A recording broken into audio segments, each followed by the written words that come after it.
Oke, jadi balik lagi di konten perbankan ya, dan di konten perbankan kali ini saya mau sedikit sharing ke teman-teman tentang pengalaman yang pernah saya alami atau rasakan pada saat menjabat di di Bank BRI itu sebagai frontliner ya. Jadi untuk pertama kali saya masuk ke Bank BRI itu posisinya itu bukan frontliner CS atau teller ya, tapi saya jadi quality assurance atau petugas QA untuk familiarnya ya. Jadi untuk petugas QA itu sendiri atau quality assurance itu rincian pekerjaannya atau job desk pekerjaannya itu perihal menilai standar layanan dan standar tampilan gedung dari BRI itu sendiri gitu. Jadi saya masuk itu kalau nggak salah tahun 2015 itu bulan Januari itu saya ditempatkan di kantor BRI cabang begitu. Nah, di kantor BRI cabang untuk petugas QA itu di tahun 2015 itu ada petugasnya QA-nya sendiri-sendiri. Nah, itu saya sampai kurang lebih tahun 2016 bulan Agustus kalau nggak salah ya, sekitar bulan-bulan itu saya menjabat sebagai QA, yaitu ya monitoring ya ke unit kerja BRI yang ada di area saya pada waktu itu. Kebetulan saya itu pegang ada 28 unit, kemudian 2 KCP sama 1 cabang, totalnya berarti ada 31. Nah, itu ada petugas QA-nya sendiri-sendiri. Jadi setiap hari itu saya kerjaannya itu monitoring ke uker-uker ya. Uker itu unit kerja yang saya bina seperti itu. Jadi saya itu menilai standar layanan teman-teman itu pada saat melayani nasabah itu sudah menggunakan standar layanan atau belum, kemudian secara groomingnya itu sudah bagus atau belum, kemudian menilai juga standar tampilan, misalkan ada yang kurang di unit kerja, misalkan di meja CS nggak ada tempat brosur, nah itu saya urusannya itu, jadi sekalian pengadaan, itu petugas QA pada zamannya ya, pada zaman dulu di tahun 2015. Nah, setelah saya selesai QA ya, kemudian kan di internalnya BRI itu kan ada job opening lagi untuk frontliner. Di tahun 2016 kalau nggak salah ya, itu saya daftar lagi internal, kemudian saya diterima jadi frontliner sebagai customer service. Kemudian saya dipindah tugaskan ke unit. Nah, setelah saya pindah di unit, saya baru merasakan tuh yang namanya jadi CS unit itu seperti apa, dan ternyata rasanya luar biasa teman-teman. Mungkin buat teman-teman yang merasakan ya bekerja jadi CS di Bank BRI tahun dulu sama sekarang itu akan jauh berbeda begitu. Jadi beban kerjanya itu mungkin lebih banyak itu yang sekarang ya. Kalau zaman dulu saya jadi CS itu masih diajari sama senior, karena dulu kan untuk formasi CS itu masih 2, kemudian ditambah PA-Kur 1 dulu tuh 2016 saya ngerasain sendiri. Kemudian untuk tellernya itu ada 2 dulu.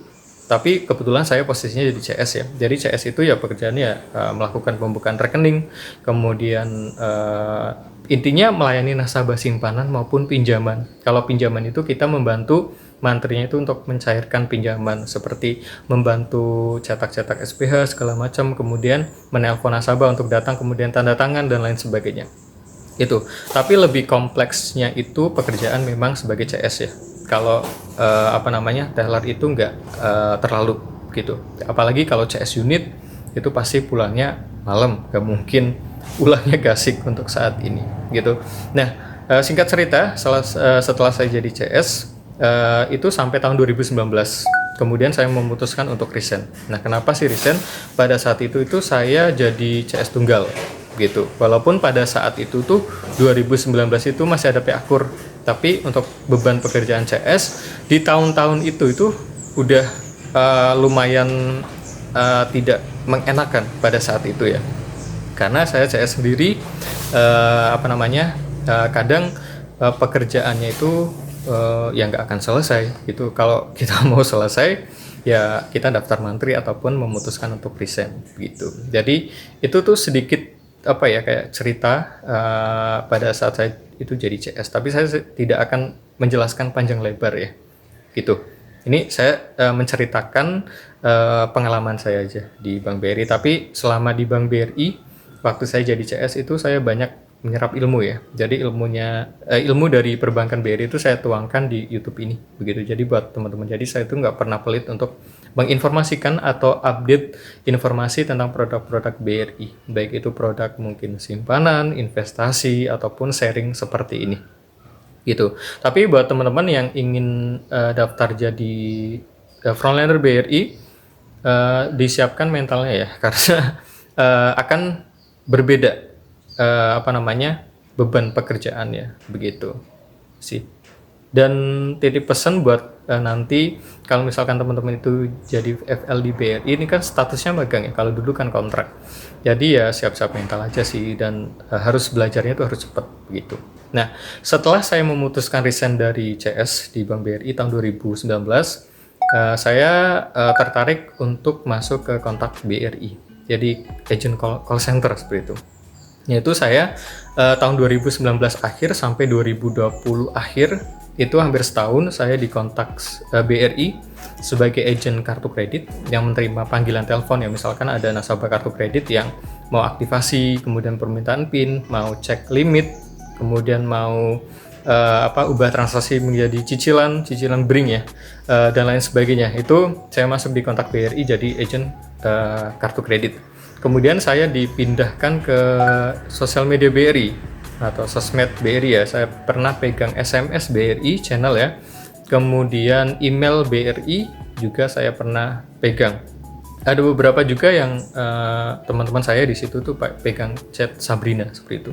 Yang WhatsApp resminya BRI loh, yang 0812 12 14 017. Nah, saya masuk ke kontak BRI itu alasannya karena saya ingin melihat di situ tuh kerjanya seperti apa gitu. Apakah hanya sekedar menerima telepon kemudian selesai, tapi ternyata enggak. Tapi kita itu harus membuat laporan, kemudian harus pada saat di kontak center itu saya kan pernah dua posisi ya, sebagai agent yang menerima panggilan telepon sama chat gitu. Jadi ada perbedaan. Kalau di chat itu kita dikasih format untuk menjawab chat dari nasabah seperti itu. Tapi tetap ada penilaian juga ya, yang namanya kita bekerja ikut perusahaan, pasti akan ada yang menilai pekerjaan kita.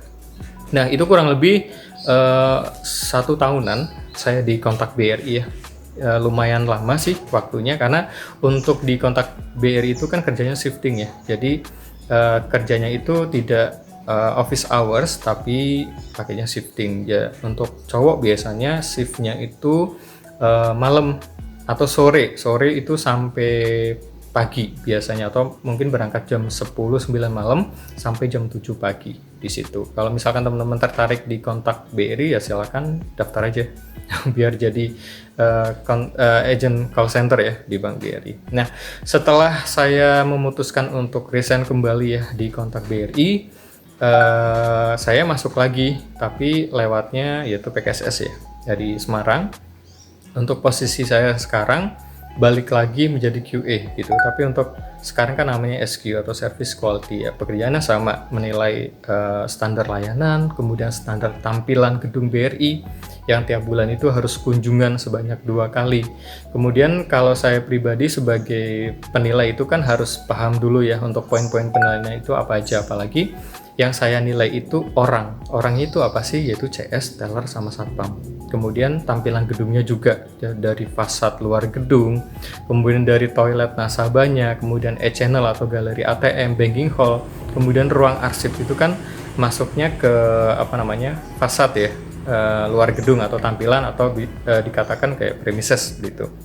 Nah, untuk detailnya yaitu yang dinilai itu CS, teller, satpam untuk standar layanan. Walaupun saya dulu itu tidak pernah jadi satpam ataupun jadi teller, tapi saya harus tahu standar layanannya itu kayak apa. Jadi saya itu harus bisa mencontohkan gitu. Jadi selain saya menilai pekerjaan mereka, saya pun harus memahami apa yang saya kerjakan, apa yang saya nilai seperti itu. Jadi alhamdulillah sampai sekarang masih berkutat ya dengan di ekosistem BRI. Walaupun ikut pihak ketiga, tapi bekerjanya tetap untuk Bank BRI seperti itu. Karena mungkin dari awal saya masuk bekerja ya, setelah lulus kuliah itu memang ilmu pertama saya itu perbankan BRI. Jadi ya saya masih setia dan senang ada di ekosistemnya BRI. Jadi itu sih sedikit pengalaman ya sharing ke teman-teman. Jadi untuk saat ini ya kalau kita mau memutuskan untuk ikut bekerja di perusahaan ya kita harus mentaati aturan ya seperti itu. Yang penting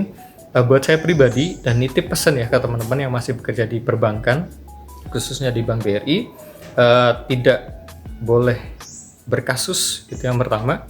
Tidak boleh ada masalah apapun, apalagi sampai permasalahan itu fraud itu kayak melakukan pelanggaran gitu seperti korupsi, misalkan kayak nilai uang nasabah dan lain sebagainya. Itu yang saya hindari dari dulu sampai sekarang. Makanya saya bisa masuk kembali ke ekosistem BRI ya karena saya pribadi tidak pernah melakukan hal-hal yang seperti itu, apalagi berkasus ataupun fraud seperti itu. Oke, jadi itu sih sedikit pengalaman ya, sharing buat teman-teman yang ingin bekerja di Bank BRI, tapi saya tidak menjelaskan secara detail ya. Nanti biar teman-teman yang merasakan sendiri bekerja di Bank BRI, apalagi jadi CS ataupun seperti itu. Terima kasih.